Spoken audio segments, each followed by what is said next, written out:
10 লক্ষ পিসিমা মরে যাচ্ছে রুটির জন্য। 10 লক্ষ পিসে মশাই বিলাপ করছে মৃতের জন্য। পিতামহ লক্ষ লক্ষ বাস্তুহারা বিপন্ন দল। মাতামহ লক্ষ লক্ষ নিঃশব্দে পাগল। লক্ষ লক্ষ কন্যা কাদায় হাঁটছে। লক্ষ লক্ষ বাচ্চা বন্যার জলে নাইছে। 10 লক্ষ বালিকা বমি করছে, কাটাচ্ছে যন্ত্রণায়। লক্ষ লক্ষ একা পরিবার আশাহীনতায়। লক্ষ লক্ষ আত্মা 1971 যশোর রোডে ঘরহীন, উপরে সূর্য ধূসর। 10 লক্ষ মারা গেছে, আর যারা পারছে পূর্ব পাকিস্তান থেকে কলকাতার দিকে হাঁটছে। ভিজে মিছিলের সারি পরিবারগুলো হাঁটছে। বহরমপুর, নদিয়া, 2/8/1971।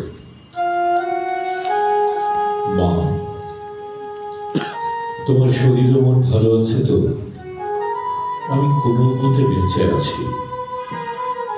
তোমার দোয়া ও আল্লাহর রহমত ছাড়া কুষ্টিয়ার দৌলতপুরের গোয়ালগাঁ যুদ্ধ থেকে কোনোভাবেই বাঁচতে পারতাম না।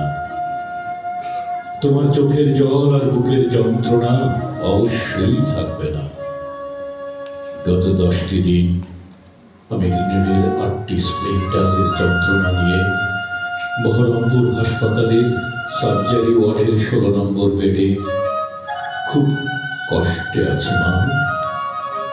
মা, গোয়ালগাঁয়ের তোফায়েল উদ্দিনের বাড়িতে গত 22/7/1971 তারিখের রাত্রিতে 25 সদস্যের উচ্চ প্রশিক্ষিত একটি প্লাটুন নিয়ে অবস্থান নিলাম 2 কিলোমিটার দূরে মঠবাড়িয়া গ্রামে এক পাক সেনা ক্যাম্প উড়িয়ে দেওয়ার জন্য। 40-50 জন পাক সেনা ও রাজাকার মিলে 100 জনের দলটি নিশ্চিহ্ন করাই আমাদের একমাত্র উদ্দেশ্য। বাড়িওয়ালা টিনশেডের পাকা 2 রুমে আমাদের থাকা ও খাওয়ার ব্যবস্থা করে দিলেন। কিন্তু বাড়িওয়ালার এক চাকর ওই পাকসেনা ক্যাম্পে রাত 11টার দিকে আমাদের অবস্থানের কথা জানিয়ে আসে। রাত 1টার দিকে একদল পাকসেনা অতর্কিতে ওই বাড়িতে প্রবেশ করে। আমাদের দুটো রুমকে লক্ষ্য করে বৃষ্টির মতো গুলিবর্ষণ শুরু হলো। আমাদের রুমের দরজাটা ব্রাশ ফায়ারে ঝাঁঝরা করে দিল। এক পর্যায়ে একটি গ্রেনেড নিক্ষেপ করলো। বিস্ফোরিত হয়ে আমি সহ কয়েকজন রক্তাক্ত জখম হলাম। জানো মা, আমার তলপেট ও 2 গুরু থেকে মোট 5টি স্প্লিন্টার ডাক্তারগণ অপারেশন করে বের করেছেন। বাকি 3টি এখনো আমার শরীরে বিদ্ধ আছে। জানো মা, আমাদের আশ্রয়দাতা তোফায়েল উদ্দিন ভাইয়ের পুরো পরিবার সেদিন কিভাবে চোখের পলকে নিঃশেষ হয়ে গেল। আমাদের উভয় পক্ষের দৃষ্টির মতো গোলাগুলির মধ্যে দৌড়াদৌড়ির কারণে বাড়িওয়ালা তোফায়েল উদ্দিন, তার শাশুড়ি, তার স্ত্রী, 2 ছেলে ও 1 মেয়ে, আমাদের এক বীর সহযোদ্ধা ওয়াজেদ আলী ঘটনাস্থলেই শহীদ হল এবং আরেক সহযোদ্ধা মুমিন চরম আহত, মুমূর্ষ ও অজ্ঞান অবস্থায় বহরমপুরের এই হসপিটালে আমার চোখের সামনেই মৃত্যুর কমল স্পর্শে মিশে গেল চিরদিনের মতো।